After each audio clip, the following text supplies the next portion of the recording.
नमस्कार दोस्तों, मेरा नाम है मनीष कुमार सिंह और आप देख रहे हैं 4 PM महाराष्ट्र। आपका बहुत बहुत स्वागत करता हूं।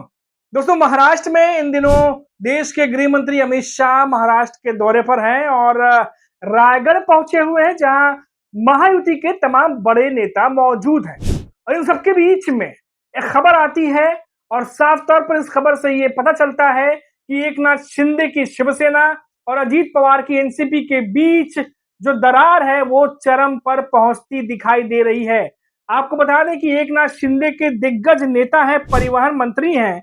उन्होंने कहा है कि हम भीख नहीं मांग रहे हैं और जमकर अजीत पवार पर बरसे हैं प्रताप सरनाईक। जी हाँ, मामला है सैलरी को लेकर, कर्मचारियों को सैलरी को लेकर के। अब क्या है पूरी खबर, आपको डिटेल से बताता हूं। जो रिपोर्ट्स आ रही है सामने कि महाराष्ट्र के उप मुख्यमंत्री एकनाथ शिंदे की शिवसेना के जो मंत्री हैं, ये प्रताप सरनाईक, ये परिवहन मंत्री हैं और अजीत पवार पर सीधा हमला बोलते हुए कहा है कि अजीत पवार पर जो एसटी कर्मचारी हैं उनका पगार जो है वो अभी तक नहीं मिला है, जिसकी वजह से वो अजीत पवार पर जो है वो आरोप लगा रहे हैं।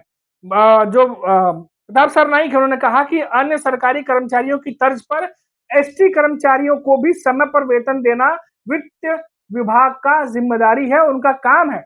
और उन्होंने कहा कि अजीत अजीत पवार से हम भीख नहीं मांग रहे हैं, लेकिन वित्त विभाग के अधिकारी परिवहन विभाग की फाइलें वित्त मंत्री तक पहुंचने नहीं दे रहे। सोचिए कितनी बड़ी बात है दोस्तों, ये दोनों ही पार्टियां महायुति में बीजेपी के साथ में सरकार चला रही हैं और एकनाथ शिंदे की पार्टी के बड़े मंत्री ये कह रहे हैं कि उनकी फाइलें वित्त मंत्रालय तक पहुंच ही नहीं रही हैं। अब देखिए, हालांकि सरनाईक के उग्र तेवर देखने के बाद वित्त विभाग एसटी कर्मचारियों के बकाया वेतन के भुगतान के लिए 120 करोड़ रुपए की त्वरित भुगतान को तैयार हो गया। यानी कि जो पैसे देने थे उसके लिए वो तुरंत तैयार हो गए हैं, क्योंकि काफी ज्यादा तेवर जो है वो एकनाथ शिंदे के जो ये मंत्री हैं वो दिखाया उन्होंने। इसके बाद पूरी डिटेल आगे की बताता हूँ क्या है कि शिवसेना के मंत्री एवं विधायक वित्त मंत्री का पद संभाल रहे अजित पवार पर फंड वितरण के भेदभाव का आरोप लगा रहे। परिवहन मंत्री सरनाईक ने ऐसी ही शिकायतों का जिक्र करते हुए कहा कि हमने वित्त विभाग से 928 करोड़ रुपए मांगे थे, लेकिन हमें सिर्फ 272 करोड़ रुपए दिए गए। उन्होंने कहा कि एसटी कर्मचारियों के मार्च महीने के वेतन भुगतान के लिए सिर्फ 56% का ही पेमेंट जो है वो धनराशि जो है वो आई है। शेष 44% अभी भी नहीं आई है और इसके लिए मंगलवार तक का वक्त डेडलाइन जो है वो दे दिया गया है। प्रताप सरनाईक ने कहा कि एसटी कर्मचारी पहले ही मामूली वेतन पर काम करते हैं और अपना परिवार और गुजारा चलाते हैं, इसलिए समय पर वेतन कर्मचारियों का अधिकार है। अब 7 तारीख को जो है वेतन देना है और ऐसे में डेडलाइन जो है वो दे दी गई है और कहा जा रहा है कि जो बाकी के जो पेमेंट है वो भी जल्दी रिलीज हो जाएगी। उग्र तेवर देख के ये जो तमाम कंट्रोवर्सी उभरी है उसकी डिटेल मैंने आपको बता दी। और हालांकि ये पहली बार नहीं है जब एकनाथ शिंदे या अजीत पवार के बीच में इस तरीके की खटपट जो है वो देखने को मिली है। इससे पहले भी एकनाथ शिंदे के कई सारे नेता अजीत पवार और उनकी पार्टी पर अग्रेसिव रहे हैं, चाहे मंत्रिमंडल में बैठने को लेकर के हो, क्योंकि विधानसभा चुनाव से पहले आपको याद होगा कि खटपट एकनाथ शिंदे और अजीत पवार के बीच में इतनी ज्यादा बढ़ गई थी, दोनों नेताओं की तरफ से बयानबाजी इतनी ज्यादा बढ़ गई थी कि ऐसा लग रहा था कि महायुति क्या टूटेगी, क्या बच पाएगी, ये सवाल जो है वो खड़े होने लगे थे।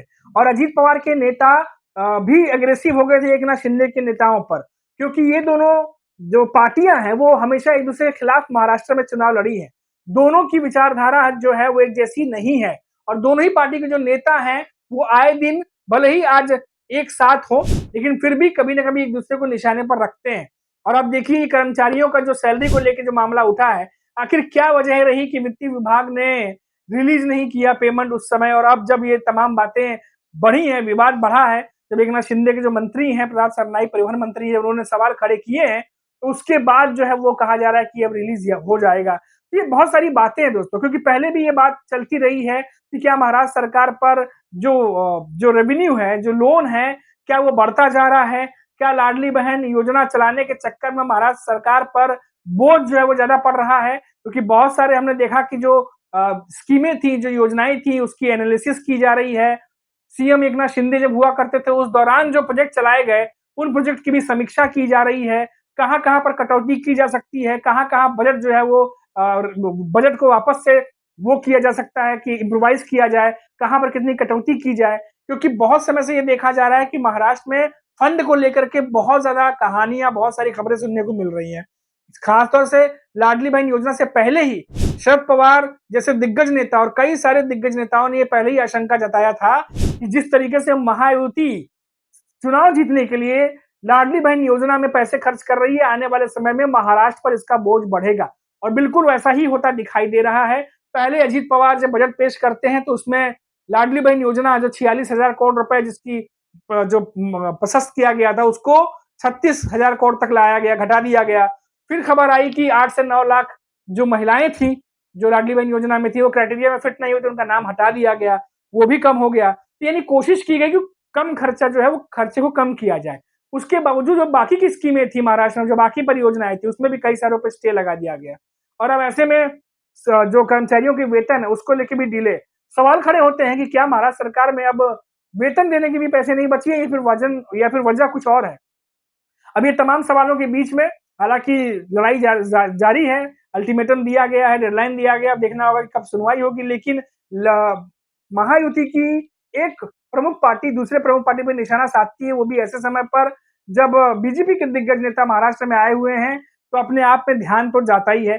अब देखना होगा कि इस पर क्या निर्णय निकलता है। लेकिन इतना जरूर है दोस्तों कि विधानसभा चुनाव से पहले भी हमने देखा था कि जब टिकट बंटवारे हो रहे थे उस दौरान भी एकनाथ शिंदे की शिवसेना और अजीत पवार के नेताओं के बीच में कुछ ज्यादा बन नहीं रही थी। कभी बीजेपी के नेता अजीत पवार को काले झंडे दिखा रहे थे, तो कभी एकनाथ शिंदे के जो पार्टी के नेता हैं वो ऐसे ऐसे बयान दे रहे थे, ऐसे लग रहा था कि आज नहीं तो कल दूरियां आ जाएंगी। उसके बाद फिर अजीत पवार के नेता भी जो है काफी ज्यादा अग्रेसिव दिखाई दिए और कई सारे एकनाथ शिंदे की पार्टी के नेताओं को पार्टी से निकालने की बात कही, माफी मांगने की बात कही। जब उन्होंने कई सारी बातें कही थी कि कैबिनेट में हम बैठते हैं तो हमें उल्टी आती है, बहुत सारी ये सब बातें कही गई थी उस दौरान। एक दो तो अभी एग्जाम्पल के लिए नाम ले रहा हूँ, इसके अलावा भी बहुत कुछ कहा गया था।